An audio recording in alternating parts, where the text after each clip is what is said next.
In 1858, the woods of western Massachusetts held their breath. The trees pressed close as if listening for something that had already been taken. On a cold morning in October, a man in a black coat stepped through the mist, following a path that was not on any map. He carried a letter of authority, a notebook, and a quiet dread he could not name. He would be the last to see what remained of the Ashcroft Institution, the last to read the words left behind, the last to wonder what happened to the children who were never heard from again. Let me know which state you're listening from. We love to know. And don't forget to subscribe to the channel. The Ashcroft Institution for the Care and Correction of Troubled Youth was founded in the spring of 1858, on a parcel of land purchased from the estate of a failed mill owner. The property was remote, bordered by dense forest and a shallow, sluggish river. The main building was a 3-story brick structure with tall, narrow windows and a slate roof. There were outbuildings, a laundry, a carriage house, a small greenhouse. The grounds were ringed by a low stone wall, half swallowed by moss and lichen. Ashcroft was the vision of Dr. Edwin Ashcroft, a physician with a reputation for progressive ideas about childhood development. He believed that children who could not or would not conform to the expectations of their families could be retrained through a combination of isolation, discipline, and what he called therapeutic silence. The institution accepted only private patients, children from wealthy families who could afford the fees and who wished to avoid the scandal of a public asylum. The first children arrived in May. They were between the ages of 6 and 12, most of them boys, though a few girls were admitted as well. Their diagnoses were vague: melancholia, unruliness, night terrors, inappropriate laughter. Some had been caught stealing. Others had refused to speak for weeks at a time. A few had simply been deemed difficult by their parents. The staff consisted of Dr. Ashcroft, his wife Margaret, a matron named Mrs. Huxley, 2 nurses, and a groundskeeper. For the first few months, there were no complaints. Letters home described orderly routines, wholesome meals, and restorative quiet. But in September, a letter from a former nurse reached the office of the State Reform Commission. It was unsigned, written in a cramped, hurried hand. They do not let the children speak. They are made to sit for hours in the dark. There are punishments I cannot describe. The dolls are everywhere, I'm afraid. The commission dispatched an inspector, Mr. Charles L. Fenwick, to investigate. He arrived on October 14, 1858. What he found was not a functioning institution, but a building abandoned in haste. The doors were unlocked. The fires had gone out. There was no sign of staff or children. The only living thing he encountered was a black cat, which fled at his approach. Fenwick's official report, filed 2 weeks later, is preserved in the state archives. It is a dry, methodical document, but certain details stand out. In the main dormitory, I discovered 27 beds, each neatly made. At the foot of each bed was a small cloth doll, approximately 12 inches in length. The dolls were crudely fashioned, with button eyes and stitched mouths. Upon closer inspection, I observed that the mouths of the dolls contained what appeared to be human teeth sewn into the fabric with black thread. The effect was most disturbing. In the headmaster's office, Fenwick found a locked cabinet. Inside were medical records, journals, and a ledger listing the names of 27 children. Next to each name was a date and the notation, "Successfully muted." There were no discharge papers, no death certificates, no mention of where the children had gone. The journals belonged to Dr. Ashcroft. The entries are clinical, detached, and increasingly erratic as the months progress. Early entries describe the children's arrival, their initial resistance, and the methods used to encourage compliance. Later entries focus on the silencing program, a regimen of isolation, sensory deprivation, and what Ashcroft called oral correction. June 12th, subject number 4, EB, continues to speak out of turn. Initiated phase D1, solitary reflection, no verbal contact for 48 hours. Subject displays agitation, but no improvement. July 3rd, phase 2, application of the quiet mask. Subject resists, must be restrained. After 3 days, subject ceases all vocalization, marked as successfully muted. August 19th. The dolls are introduced as a comfort object. Each child receives one upon completion of the program. The teeth are a reminder. Silence is safety. Fenwick's report notes that the dolls were not identical. Some had more teeth than others. A few had no teeth at all, their mouths stitched shut with red thread. One doll found in the infirmary had a single gold tooth and a scrap of blue ribbon around its neck. In the basement, Fenwick found a locked door. The key was in the matron's office. Behind the door was a small, windowless room. The walls were lined with shelves, each holding more dolls. Some were unfinished, missing limbs or eyes. On the floor was a pile of children's shoes, neatly arranged by size. There were no graves on the property. No sign of struggle, no blood, no bodies. The only evidence of the children's fate was in the records and the dolls. The groundskeeper's log ended abruptly on October 10th, 4 days before Fenwick's arrival. Heard crying in the night. Mrs. Huxley says it is only the wind. The woods are too quiet. After his inspection, Fenwick sealed the building and reported his findings to the commission. The case was quietly closed. The Ashcroft family disappeared. The land was sold at auction the following spring. The new owners tried to plant corn, then wheat, then apple trees. Nothing ever grew. Over the years, the story of Ashcroft faded into local legend. Some said the children had been taken away in the night, spirited off to another institution. Others whispered that the woods themselves had swallowed them. A few claimed to have seen small figures moving among the trees, silent and watchful. But the records remain. The dolls remain. And the silence remains, heavy as earth. In the months following the closure, the Ashcroft property became a place of avoidance. Local children dared each other to approach the crumbling wall, but few crossed it. The new owners, the Hargreaves family, lasted only 1 season before abandoning their efforts. Their account, published years later in a regional almanac, described a persistent, unnatural quiet that settled over the land. Birds avoided the trees. The river, once home to frogs and insects, ran still and clear, as if sound itself had been drained from the soil. The state's official stance was that the Ashcroft case was unresolved, with no evidence of criminal wrongdoing. The commission's files were sealed, and the building was left to rot.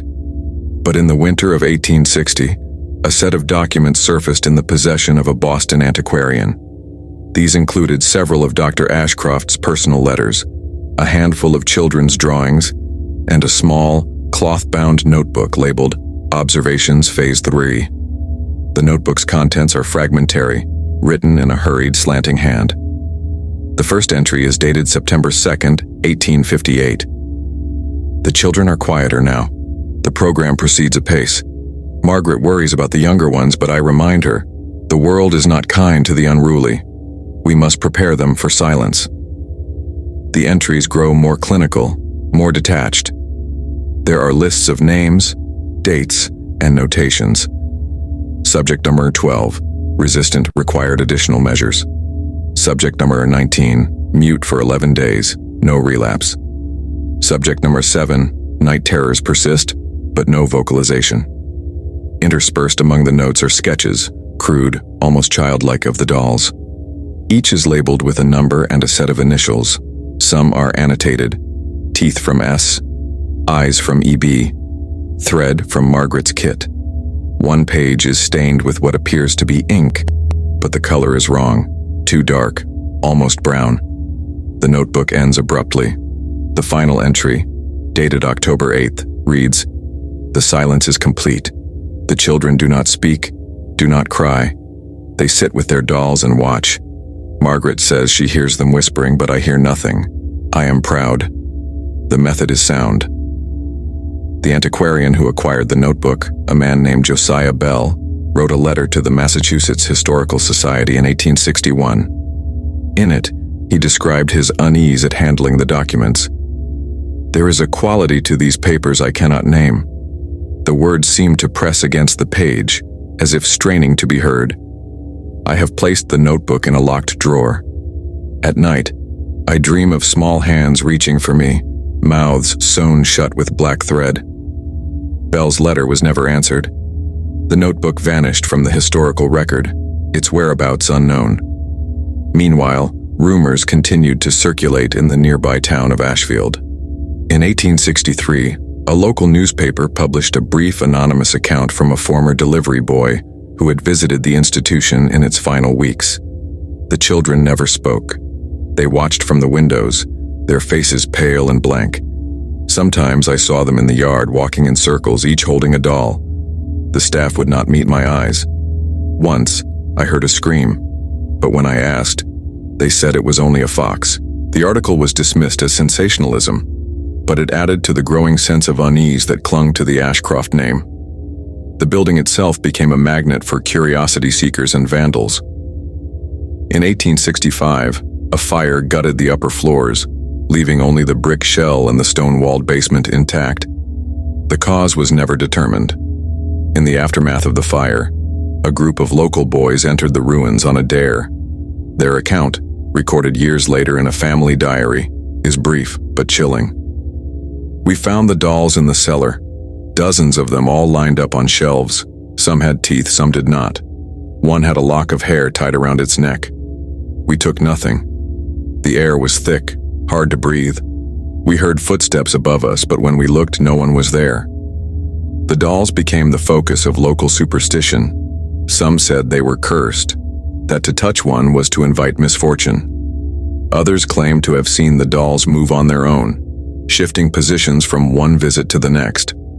A few whispered that the dolls were not merely reminders, but vessels, containers for something left behind.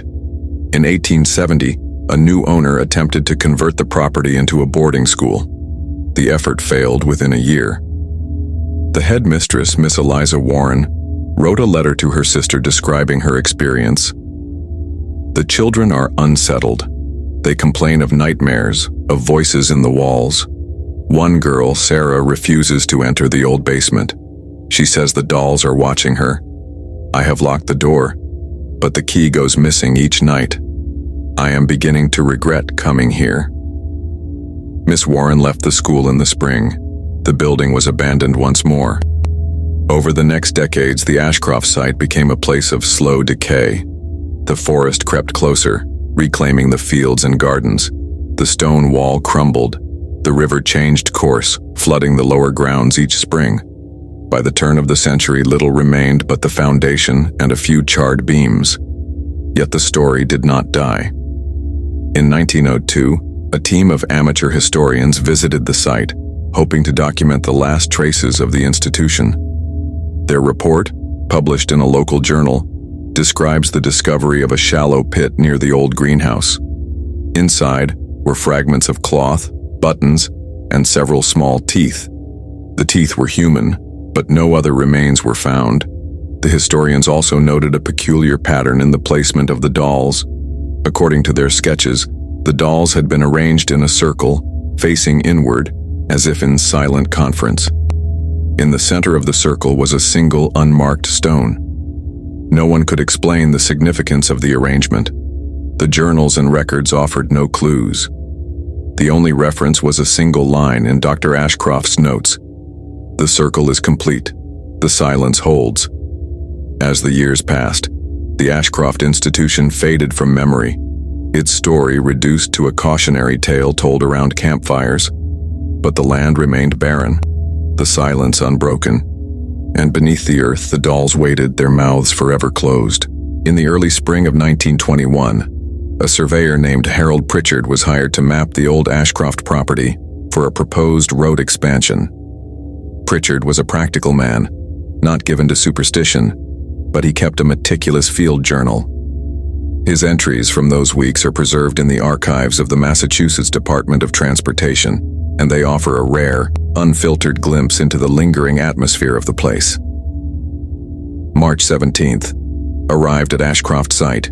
Ground still frozen. No sign of habitation. Noted unusual quiet. No birds. No wind in the trees. Felt watched. though saw no one. Marked boundary stones, found remnants of old wall, soil black, heavy, does not crumble. Pritchard's notes grow more unsettled as the days pass. He describes a persistent sense of unease, a pressure in the air that made it difficult to breathe.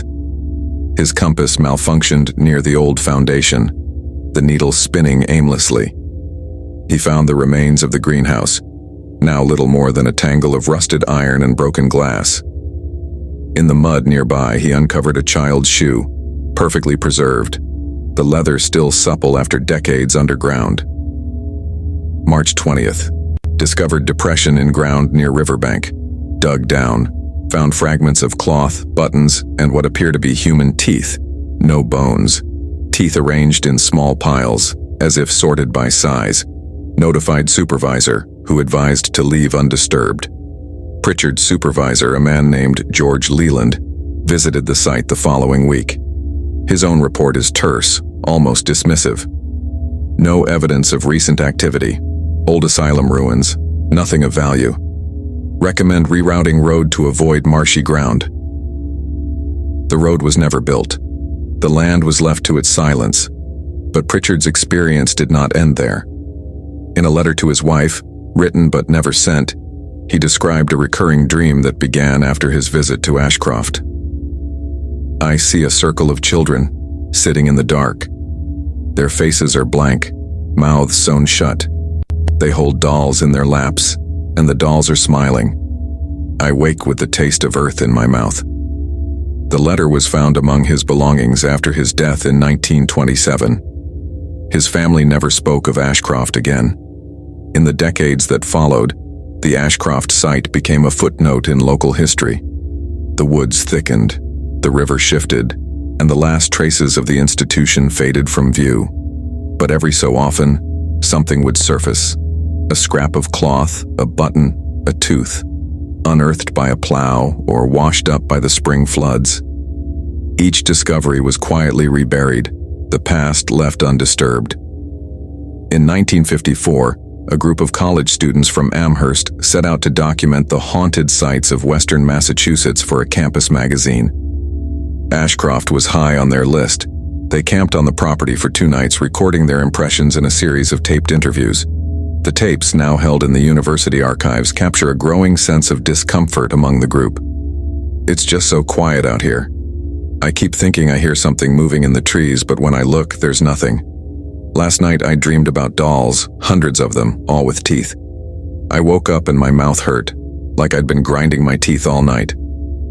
On the second night, one of the students, a young woman named Ellen, wandered away from the camp.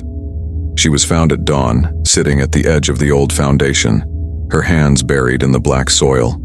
She could not explain why she had gone there, or what she had been searching for. Her friends described her as distant and withdrawn for weeks afterward. The magazine article was never published. In the 1970s, a local historian named Ruth Caro began researching the Ashcroft Institution for a book on lost asylums of New England.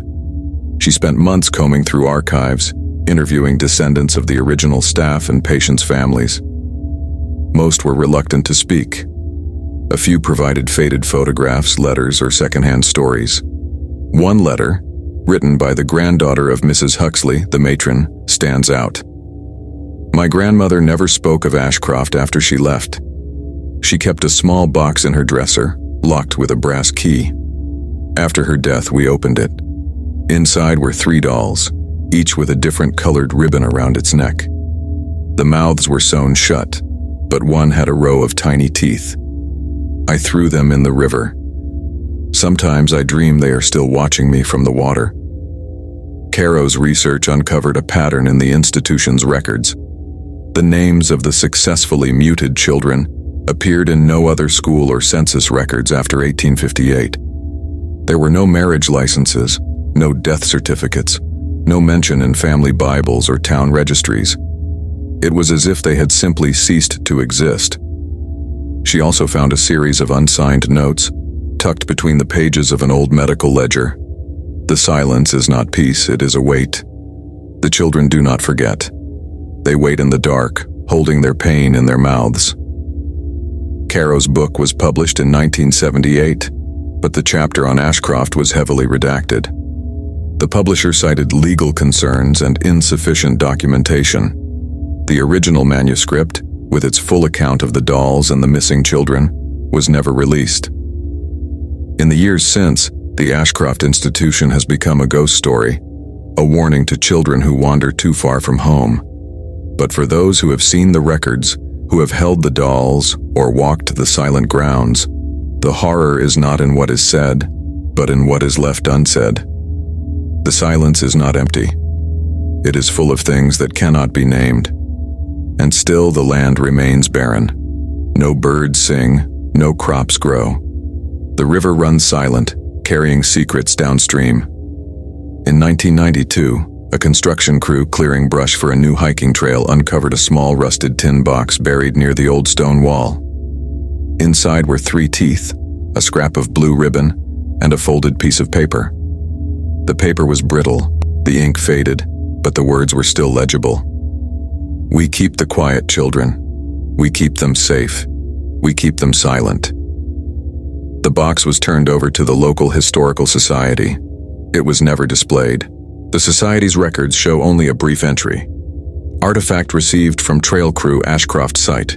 Contents: 3 human teeth, blue ribbon, note, stored in restricted collection.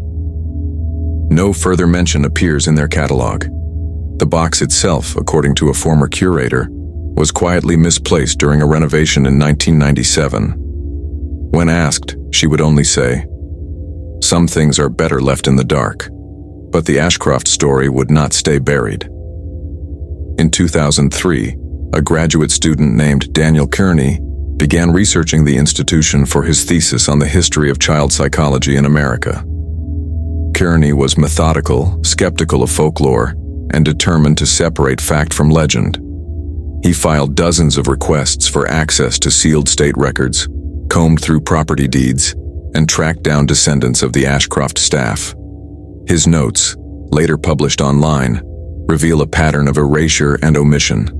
Pages missing from ledgers, names blacked out in census rolls, letters referencing the incident at Ashcroft but never describing it directly. Kearney's frustration is evident in his emails to colleagues. It's as if someone went through every record with a razor blade. The children's names are there, then gone. The staff vanish after 1858. Even the land deeds are incomplete. No signatures, no witnesses. I've never seen anything like it. Despite the obstacles, Kearney uncovered a handful of original documents. Among them was a single yellowed page from a nurse's logbook, dated July 1858. Subject number 11, AM. Refuses to eat, will not speak. Dr. Ashcroft orders extended isolation. Doll presented as reward for compliance. Child weeps silently, clutches doll to chest, teeth missing from lower jaw, extracted for treatment. The logbook page was found folded inside a copy of The Principles of Moral Treatment, a popular medical text of the era. The book had belonged to Margaret Ashcroft, the doctor's wife. Her name was written in careful script on the inside cover, along with a single cryptic line, "The quiet ones are safest." Kearney also located a faded photograph, taken in the autumn of 1858. It shows the Ashcroft building, its windows dark, the grounds overgrown. In the foreground, a group of children stand in a line, each holding a small doll. Their faces are blurred, indistinct, as if the camera could not quite capture them. The only clear detail is the row of teeth in each doll's mouth, gleaming white against the gray cloth. The photograph was accompanied by a letter from a local minister, Reverend Samuel Pike, addressed to the State Commission. "I have visited the institution at the request of several concerned families. The children are changed. They do not speak, do not play. They sit for hours, unmoving, their eyes fixed on nothing. The staff assure me this is progress, but I am troubled. There is a heaviness in the air, a sense of something withheld. I urge further investigation." The Commission's response, if it existed, has not survived. Kearney's research drew the attention of a small but dedicated group of amateur historians and paranormal investigators. They organized a series of visits to the Ashcroft site, now little more than a tangle of trees and stone. They brought cameras, audio recorders, and electromagnetic sensors, hoping to capture evidence of the supernatural. Most found nothing but silence and the oppressive weight of the woods. One group, however, reported a disturbing discovery. In the ruins of the old basement beneath a collapsed beam, they found a row of dolls, perfectly preserved despite the damp. Each doll was different, some with button eyes, others with scraps of colored cloth for hair. All had mouths sewn shut with black thread, and all but one had a single human tooth stitched into the fabric. The exception was a doll with no mouth at all. Its face was blank, the cloth smooth and unmarked. The group's leader, a woman named Lisa Grant, described a sudden, overwhelming urge to speak, to fill the silence with words. But when she tried, no sound came out. Her companions reported the same sensation, a tightening in the throat, a pressure behind the eyes. The feeling passed only when they left the basement. They took nothing from the site. Their recordings were blank, save for a faint, rhythmic sound, like the ticking of a clock or the beating of a heart. Kearney included their account in his thesis, along with a careful analysis of the psychological techniques employed at Ashcroft. He noted the institution's emphasis on silence, isolation, and the use of comfort objects as tools of control. He compared Ashcroft's methods to those of other 19th century asylums, but found no parallel for the dolls or the extraction of teeth. His conclusion was cautious, but damning. The Ashcroft Institution represents a unique and deeply troubling chapter in the history of American child psychology. Its legacy is one of erasure, of voices, of records, of lives. The silence it imposed was not healing, but annihilating. The children were not cured, they were made to disappear. Kearney's thesis was well received, but he declined all interviews. He left academia soon after, citing personal reasons. Friends say he became withdrawn, rarely speaking above a whisper. He moved out of state, and his current whereabouts are unknown. In the years since, the Ashcroft site has remained undisturbed. The forest has reclaimed the land, the river has shifted course, and the last stones of the institution have sunk into the earth. But the story persists, passed down in fragments, an unfinished letter, a missing photograph, a doll found in the roots of an old tree. In 2015, a hiker discovered a small clearing near the riverbank. In the center stood a single weathered stone, unmarked and half-buried. Around it, arranged in a perfect circle, were 27 small depressions in the earth, as if something had once been placed there and then removed. The hiker took a photograph and posted it online. Within days, the image was shared hundreds of times, accompanied by stories of the Ashcroft children, the silent dolls, and the land where nothing grows. No one has been able to explain the depressions, or the stone, or the persistent suffocating quiet that lingers in the clearing. But those who visit say the silence is different there, thicker, heavier, almost alive. And always, there is the sense of being watched, of something waiting just out of sight holding its breath. In the years following the viral photograph of the clearing, the Ashcroft site drew a new kind of attention. Amateur investigators, folklore enthusiasts, and the occasional journalist made their way through the tangled woods, each hoping to uncover some final piece of the story. Most left with little more than a sense of unease and a few blurred photographs. But a handful returned with objects, small, inexplicable things that seemed to surface only for those who looked too closely. One such object was a child's button, pale blue, with a single letter E scratched into its surface. Another was a length of black thread, knotted at both ends, found hanging from a low branch near the river.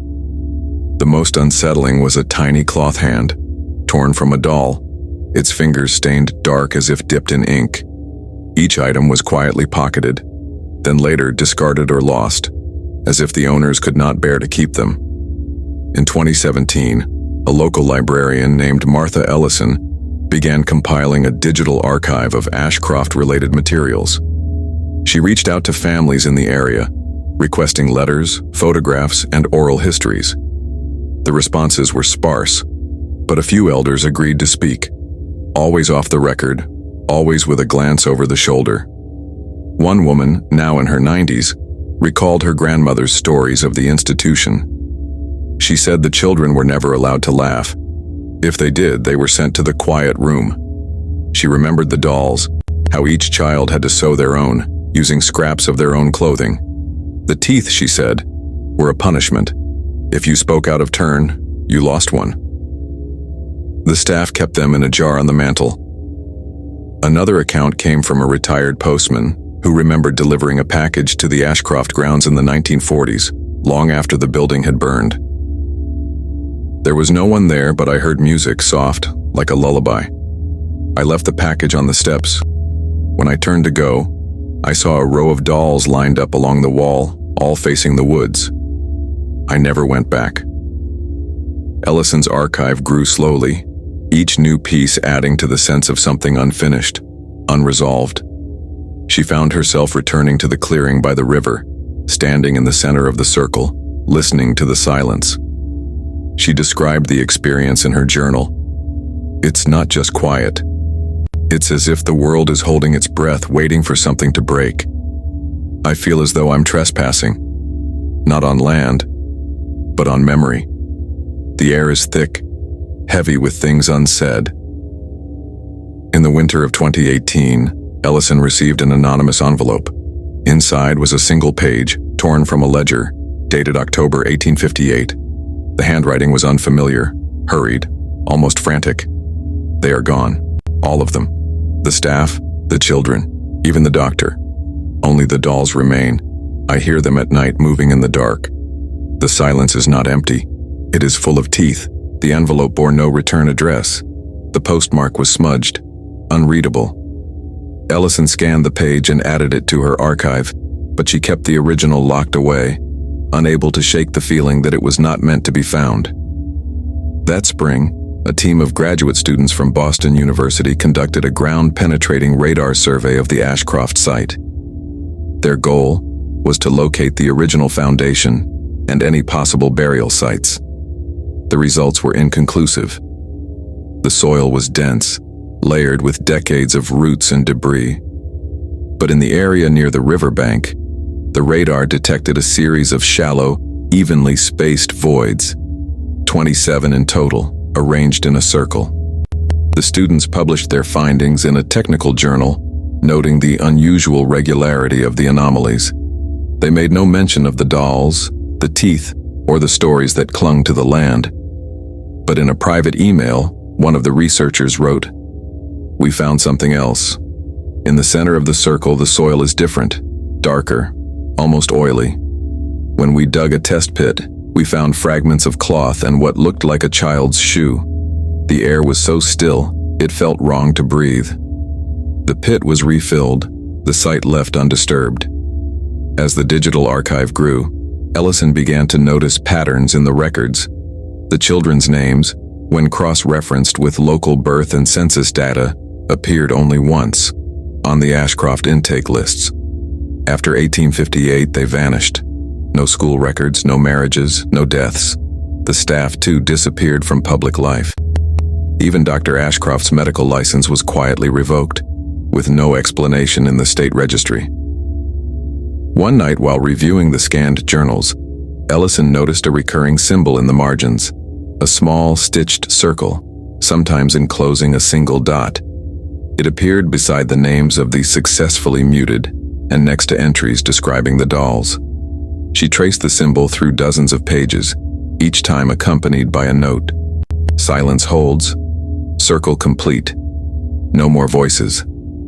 She found the same symbol carved into the stone at the center of the clearing, nearly worn away by time and weather. It was also present on the back of several dolls recovered from the site, stitched in black thread. Ellison's research began to take a toll. She slept poorly, plagued by dreams of children sitting in a circle, their mouths sewn shut, their eyes fixed on her. She heard whispers in the silence, words she could not quite understand. She stopped visiting the clearing, but the sense of being watched followed her home. In the fall of 2019, Ellison received a final package. Inside was a single doll wrapped in brown paper. Its mouth was sewn shut with red thread, and a single gold tooth gleamed from its smile. Around its neck was a scrap of blue ribbon stained and frayed. There was no note, no explanation. She placed the doll in a locked drawer, but at night she heard it shifting, the faint click of teeth against cloth. She tried to return it to the Historical Society, but they refused to accept it. She considered burning it, but could not bring herself to do so. The archive remains online, a collection of fragments and silences, each piece a reminder of what was lost. The land at Ashcroft is still empty, the trees pressing close, the river running silent. And somewhere, beneath the earth or in the shadows of memory, the quiet children wait, their voices stolen, their stories unfinished. In the early months of 2020, the world's attention was elsewhere. But in Ashfield, the old stories found new listeners. With more people walking the woods for solace, the Ashcroft site saw a quiet increase in visitors. Most came and went, remarking only on the strange hush that seemed to deepen as they neared the river. But a few, sensitive to the weight of history, left with a sense of unease that lingered long after they returned home. One such visitor was a local teacher, Julia Morrow, who brought her young son to the woods for a nature walk. She later recounted her experience in a private online forum for local historians. We followed the old stone wall, picking our way through the undergrowth. My son ran ahead laughing, but as we neared the clearing, he stopped. He wouldn't go any further. He said he could hear children singing, but I heard nothing. When I tried to coax him forward, he began to cry. Silent tears, no sound at all. I've never seen him so frightened. We left immediately. That night he woke screaming, clutching his mouth. He wouldn't speak for 2 days. Julia's account was met with a mix of sympathy and skepticism, but it was not the only one. Over the next several months, similar stories appeared. Children refusing to enter the clearing, adults describing a pressure in their throats, a sense of being watched. Some reported finding small objects near the stone, a button, a length of black thread, a scrap of blue cloth. Each item was left where it was found. In the spring, a local journalist, David Lynn, decided to investigate the renewed interest in Ashcroft. He interviewed residents, combed through the digital archive, and spent several nights camping near the site. His published article, The Silence at Ashcroft, was careful, measured, and deeply unsettling. Lynn described the oppressive quiet, the way sound seemed to vanish as he approached the river. He wrote of dreams filled with children's faces, blurred and indistinct, and of waking to find his own mouth clenched shut, jaw aching. He included excerpts from the archive, journal entries, letters, and the anonymous ledger page describing the night the children vanished. But it was Lynn's interview with an elderly man, Thomas Huxley, that provided the most chilling detail. Huxley, a distant relative of the original matron, had lived in Ashfield his entire life. He spoke softly, his eyes fixed on the middle distance. My grandmother never spoke of Ashcroft, not directly, but she kept a box of ribbons, all different colors. She said each one was for a child who learned to be quiet. She told me, "The quiet ones are safest. The woods remember the loud ones." When she died, we found a doll in her closet. Its mouth was sewn shut, but the thread was coming loose. I burned it in the stove. The smell was terrible, like hair and old cloth. That night, I dreamed of children standing at the foot of my bed, holding out their hands. I never saw their faces. Lynn ended his article with a simple observation. Some silences are chosen, others are imposed. At Ashcroft, the difference is lost to time. The article sparked a brief flurry of interest, but no new evidence emerged. The land remained undisturbed, the circle of depression slowly filling with leaves and rain.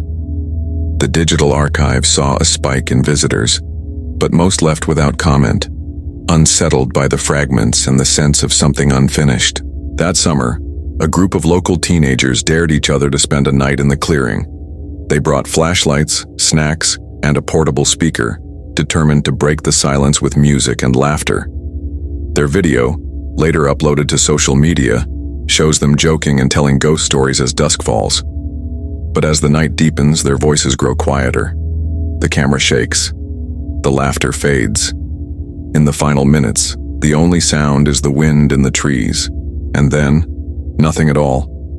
The next morning, the group was found huddled together at the edge of the clearing, silent and pale. None would speak of what happened. One girl, her hands stained with dirt, was found clutching a small, cloth doll. Its mouth was sewn shut with red thread, and a single tooth gleamed in the morning light. The doll was later left at the steps of the local church. The priest, unsure what to do, buried it in the churchyard. That night he dreamed of children's voices, muffled and pleading just beyond the reach of hearing. In the fall, Martha Ellison, the librarian, received a message from a researcher in Boston. He had been studying the history of child psychology and had come across her archive. He asked about the symbol, the stitched circle with a dot, that appeared in the Ashcroft records. He had seen it before, he said, in the margins of a medical journal from 1860, published by a Dr. Edwin Ashcroft. The journal, titled On the Therapeutic Value of Silence, described a series of experiments on the correction of childhood disorder through the imposition of structured quiet. The methods were clinical, detached, and chillingly familiar. Isolation, deprivation, the use of comfort objects to reinforce compliance. The final chapter was missing, torn from the binding. The researcher sent Ellison a scan of the journal's last surviving page. In the margin, the symbol appeared again, next to a single line. The circle must remain unbroken. The silence must be kept.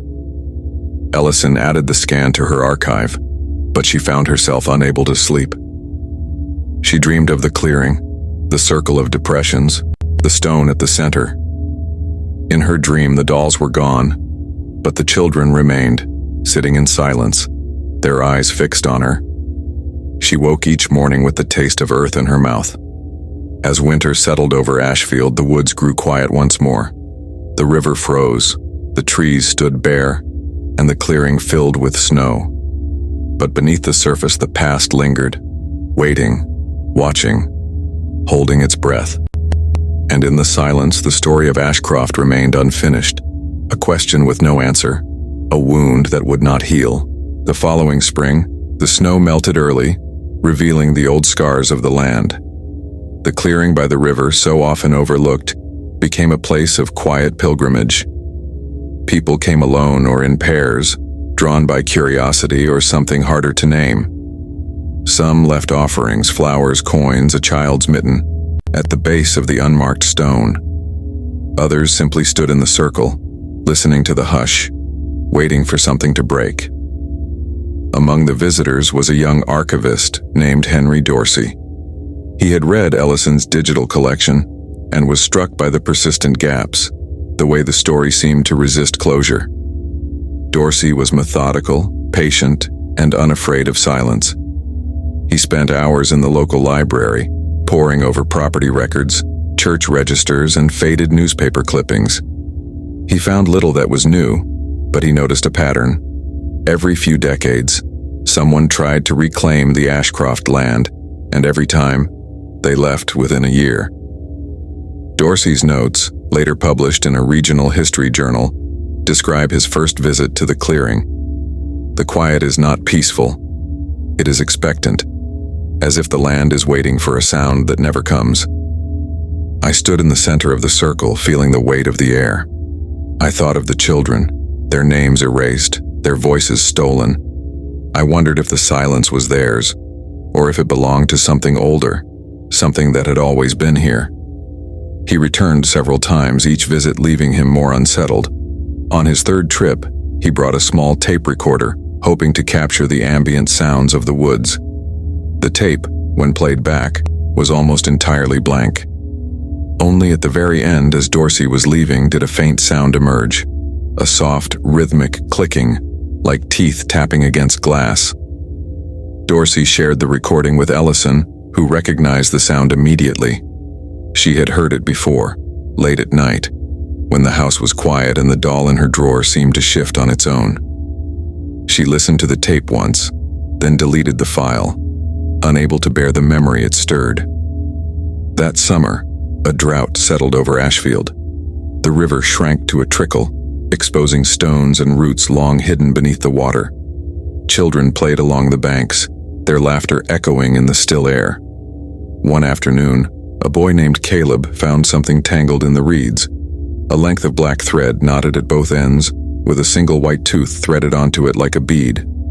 He brought it home, showing it to his mother, who recognized the story at once. She took the thread and buried it at the edge of their yard, whispering a prayer she did not remember learning. That night, Caleb woke crying, his mouth clenched shut, unable to speak. By morning, his voice had returned, but he would not go near the river again. The incident was not reported, but word spread quietly through the town. Parents warned their children to stay away from the clearing, to leave anything they found untouched. The woods grew thick with caution, the silence deepening with each passing week. In late August, Ellison received a package from a private collector in Boston. Inside was a bundle of old papers tied with a faded blue ribbon. The collector claimed to have purchased them at an estate sale, their provenance uncertain. Among the papers was a letter, unsigned and undated, but clearly written by someone familiar with the institution. We did what we were told. The program was strict, but the children were difficult. Some would not speak at all, others could not stop. The dolls were meant to comfort, to remind them of the rules. The teeth were a warning. I did not agree with the methods, but I was only a nurse. When the silence came, it was sudden. One morning, the children were gone. The staff left in the night. I stayed behind to clean. The dolls were everywhere, their mouths full of secrets. I locked the doors and walked away. I have never spoken of it until now. The letter was unsigned, the handwriting unfamiliar. Ellison scanned it for her archive, then placed the original in a folder marked unresolved. She wondered how many other stories remained untold, how many voices had been lost to the silence. That autumn, Dorsey returned to the clearing one last time. He brought with him a list of the children's names, painstakingly reconstructed from intake records and family Bibles. He read each name aloud, his voice trembling in the stillness. When he finished, he placed the list at the base of the stone and stood in silence, waiting. He later wrote, "I thought I might feel something, a release, a lifting of the weight, but the silence only deepened. I realized then that the story was not mine to finish. The children are gone, but their absence remains. The land remembers, even if we do not." As the days grew shorter, the woods closed in around the clearing. Leaves fell, covering the depressions in the earth, hiding the scars of the past. The river rose with the autumn rains, washing away the last traces of summer. The silence held. In the final weeks of the year, Ellison received a single anonymous email. The subject line read, "The Ashcroft Method." The body of the message was brief. It was never about healing. It was about control. The silence is not safety. It is a cage. Attached was a photograph, grainy black and white, showing a row of dolls lined up on a shelf. Each doll had a mouth sewn shut, a single tooth gleaming in the dim light. In the background, a child's face was just visible, blurred and indistinct, eyes wide and unblinking. Ellison stared at the image for a long time, her hands trembling. She recognized the shelf, the pattern of the wallpaper, the shape of the window. It was the old Ashcroft Infirmary, long since collapsed, its secrets buried beneath years of dust and silence. She closed the email, but the image lingered in her mind, a reminder that some stories do not end, that some wounds do not heal, that some silences are never broken. And in the woods, beneath the earth, the quiet children waited, their voices stolen, their stories unfinished. The winter that followed was harsh. Ice clung to the trees and the river froze solid, its surface a dull, unbroken mirror. The clearing by the river disappeared beneath a crust of snow, the depressions and the stone hidden from sight. The town of Ashfield seemed to draw inward, its people moving quietly through the cold, their eyes averted from the woods. Inside her small house, Martha Ellison kept the archive alive. She answered emails from distant researchers, cataloged new fragments, and tried to ignore the persistent sense of being watched. The doll in her drawer remained untouched, but sometimes in the dead of night, she heard the faintest rustle of cloth, the soft click of teeth. She told herself it was only the house settling, the wind in the eaves. One evening as she was closing her laptop, a new message appeared in her inbox. The sender was unknown, the subject line blank. The body of the email contained only a single sentence: "The circle is not yet closed." Attached was a scan of a page from a medical ledger, dated November 1858. The handwriting was Dr. Ashcroft's, unmistakable in its precision. Final assessment: 27 subjects, all successfully muted. No further incidents of vocalization. The dolls serve as both comfort and reminder. The circle remains unbroken. The method is proven. Silence is maintained. Below the entry, a symbol had been drawn in black ink, a circle enclosing a single dot, the same mark that appeared throughout the Ashcroft records. Ellison stared at the screen, her heart pounding. She checked the email's metadata, but it had been routed through multiple servers, impossible to trace. She printed the page and added it to her growing file of unexplained communications. That night, she dreamed of the clearing, the circle of children, the dolls in their laps. In the dream, the children turned to look at her, their eyes wide and empty, their mouths sewn shut. She woke with a start, the taste of earth and thread on her tongue. The next day, she received a call from Henry Dorsey. He had been contacted by a woman in Connecticut who claimed to have found something while renovating her farmhouse. A small, cloth-bound book, its pages filled with cramped, spidery handwriting. The book had been hidden behind a loose brick in the cellar, wrapped in oilcloth and tied with a length of black thread. Dorsey drove to meet her, bringing the book back to Ashfield for examination. The cover was unmarked, but inside, the first page bore a single line: "For those who keep the quiet children." The entries were dated from late 1858 to early 1859, written by someone who identified herself only as M.H., Margaret Huxley, the matron. The tone was anxious, confessional, the words pressing against the page as if desperate to be heard. "I have seen what silence does. The children do not cry, do not laugh. They sit with their dolls, eyes fixed on the door. At night, I hear them moving, though their feet make no sound. Dr. Ashcroft says this is progress, but I am afraid. The dolls are everywhere. Sometimes I find them in my room, their mouths open, teeth gleaming in the candlelight." The entries grew more frantic as the days passed. "The staff are leaving. Mrs. Ashcroft has locked herself in her room. The doctor walks the halls at night muttering to himself. The children are restless. I hear whispers, but when I enter the dormitory all is still. The dolls are multiplying. I do not know who is making them." The final entry was dated October 13th, 1858, the night before the institution was found abandoned. "Something is wrong. The silence is too deep. I cannot hear my own footsteps. The children are gone from their beds, but the dolls remain. I am afraid to leave, afraid to stay. If anyone finds this, remember, the quiet ones are not always safe." Dorsey and Ellison scanned the book, adding it to the archive. They debated what to do with the original, finally locking it in a safe deposit box at the local bank. Neither spoke of the unease that settled over them, the sense that the story was circling closer, drawing them in. That spring, the snow melted quickly, revealing the clearing once more. The depressions in the earth were deeper now, as if something had pressed down from below. The stone at the center was cracked, a thin line running from edge to edge. Visitors reported a new detail, the faint outline of a handprint, pressed into the moss, fingers splayed wide. A local artist, inspired by the archive, began a series of paintings based on the Ashcroft story. Her canvases were stark, monochrome, filled with circles and stitched mouths, children's faces blurred and indistinct. She displayed them in the town hall, but after a week she took them down, unable to sleep with the images in her mind.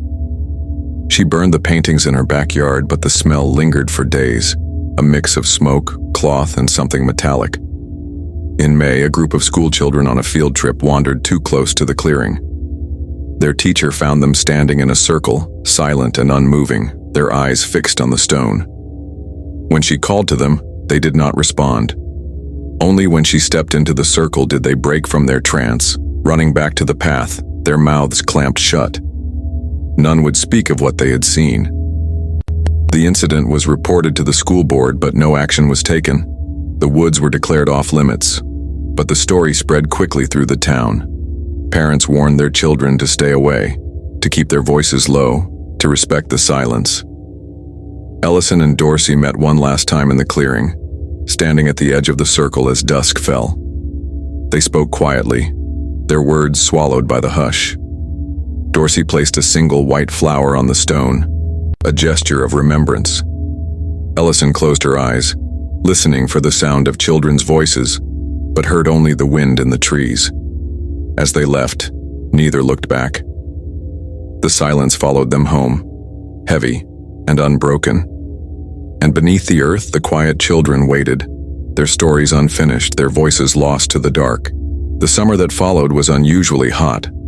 The river shrank to a thin, sluggish line, and the woods around Ashcroft seemed to press in tighter, the air thick with the scent of moss and old leaves. The clearing by the river, once hidden by undergrowth, was now stark and exposed.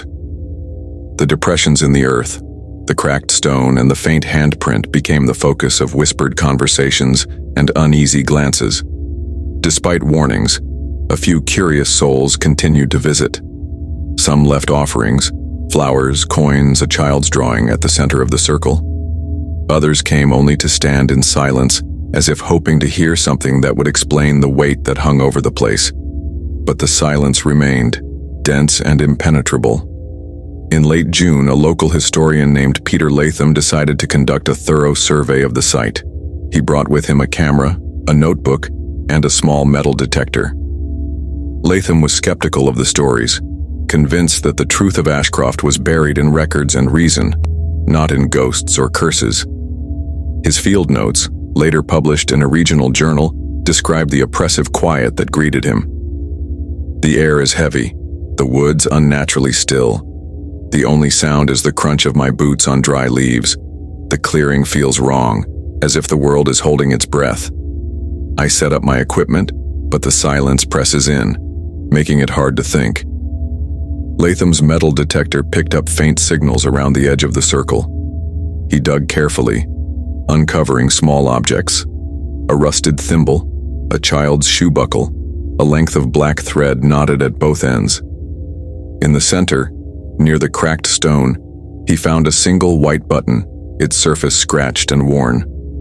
He pocketed the button, intending to research its origin. That night, Latham dreamed of children standing in a circle, their faces blurred, their mouths sewn shut. He woke with a start, the button clutched in his hand, his jaw aching as if he had been grinding his teeth. He returned the button to the clearing the next day, placing it on the stone. The sense of pressure in his head eased, but the dream returned for weeks. Meanwhile, Martha Ellison continued to receive messages from strangers, some sharing fragments of family history, others seeking answers to questions they could not quite articulate. One email stood out, sent from an address with no name. My great-grandmother was at Ashcroft. She never spoke of it, but she kept a doll in a locked box. When she died, we found the box and opened it. The doll's mouth was sewn shut, but the thread was loose. My mother burned it, but I still hear the sound of teeth clicking in the night. I have never told anyone this before. Ellison added the account to her archive, noting the recurring details: the dolls, the teeth, the silence that followed those who had touched the story. She wondered how many others carried the weight of Ashcroft, how many families had quietly erased the past. In August, a violent storm swept through Ashfield, toppling trees and flooding the riverbank. When the waters receded, the clearing was changed. The stone at the center had split in two, revealing a hollow beneath. Inside, a tangle of cloth and thread, buttons and teeth lay exposed to the sky. A group of hikers discovered the opening and called the authorities. The site was cordoned off, and a team of forensic specialists was brought in. Their report, filed with the State Historical Commission, was clinical and restrained.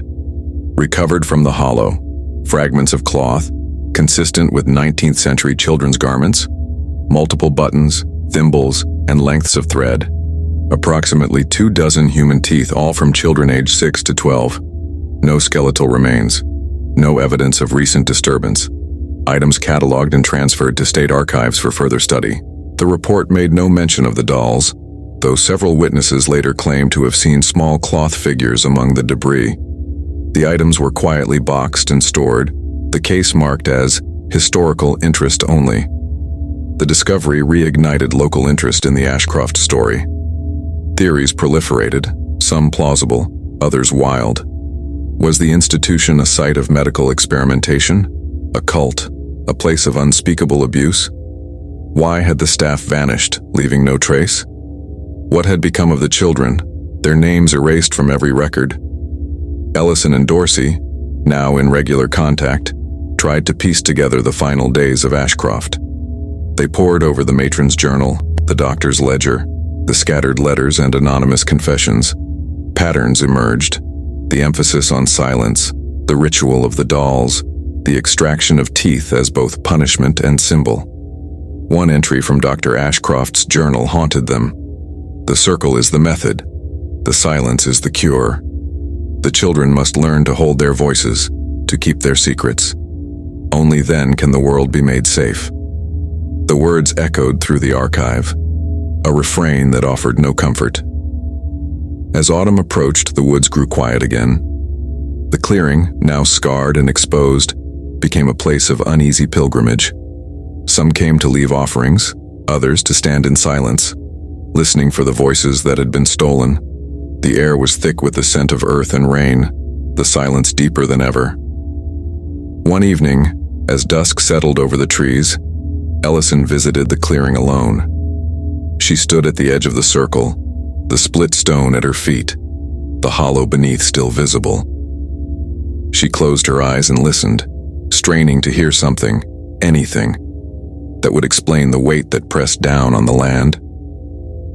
In the silence, she heard a faint rhythmic sound, the soft click of teeth, the rustle of cloth, the whisper of voices just beyond the edge of hearing. She opened her eyes, but the clearing was empty, the woods still. She left a single white flower on the stone and walked away, the silence following her home. That night she dreamed of the children, their faces blurred, their mouths sewn shut. In her dream, one child reached out, holding a doll with a mouth unstitched, lips parted as if to speak. But no sound came, only the endless, suffocating quiet. In the weeks after the storm, the Ashcroft site was left to settle. The authorities, having catalogued the artifacts, made no further effort to investigate. The hollow beneath the stone was filled in, the area seeded with grass that never took root. The woods pressed close again as if to reclaim what had been exposed. But the story would not rest. In the months that followed, Ellison's archive received a steady trickle of new messages, some from distant relatives of the staff, others from strangers who had visited the site and left changed. The details varied, but the themes were constant. Silence, loss, the sense of something unfinished. One message arrived from a woman in Vermont who had inherited a trunk of family papers.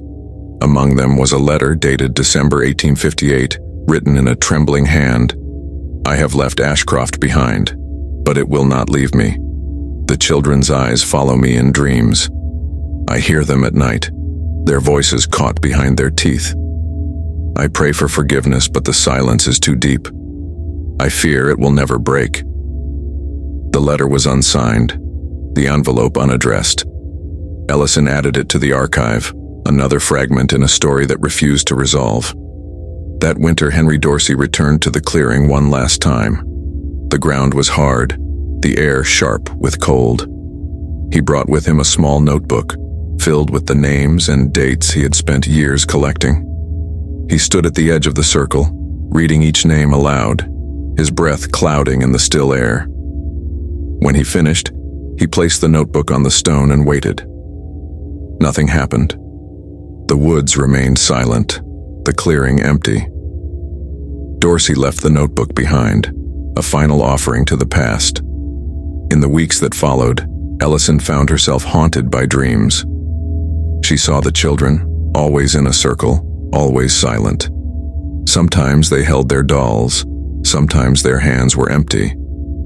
In one dream, she saw a single child standing apart from the others, mouth unstitched, eyes wide with fear. The child tried to speak, but no sound came, only the soft click of teeth, the rustle of cloth. She woke each morning with the taste of earth in her mouth, her jaw aching from the effort of holding back words. The archive grew, each new entry a reminder of what had been lost. Ellison began to notice a new pattern. References to the Ashcroft method appearing in unexpected places. A letter from a 1920s reform school describing a circle of silence imposed on unruly children. A medical journal from the 1940s citing the therapeutic value of enforced quiet. Even a modern email from a teacher asking if Ellison had ever heard of a classroom exercise called the silent circle. The echoes of Ashcroft rippled outward, subtle but persistent. The method, it seemed, had not died with the institution. It had simply changed its name, its shape, its justification. One evening, as Ellison was closing the archive for the night, she received a package with no return address. Inside was a single doll wrapped in brown paper.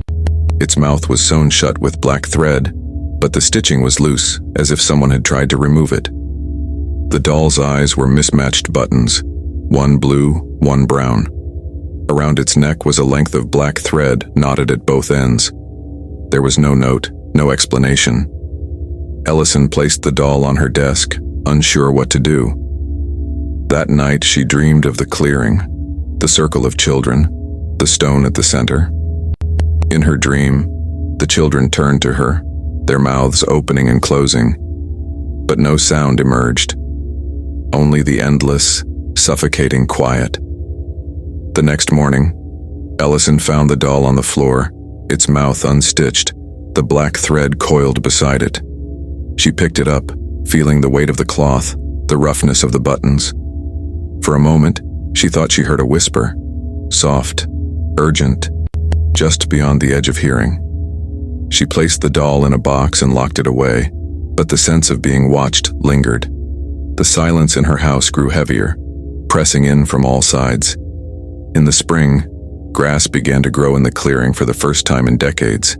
The depressions in the earth faded, the stone at the center slowly sinking into the soil. The woods grew thick and green, the river running full and clear.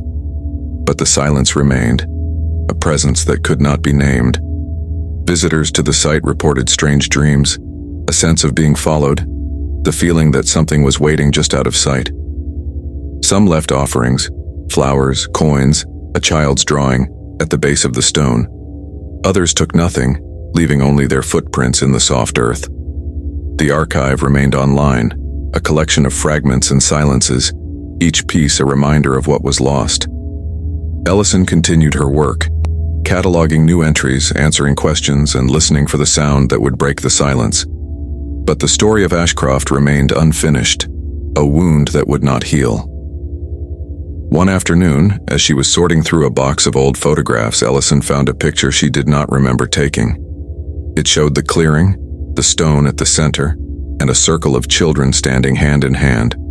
Their faces were blurred, their mouths closed, but one child stood apart, mouth open as if to speak. On the back of the photograph, in a hand she did not recognize, was a single line, "One is missing." Ellison stared at the image, her heart pounding.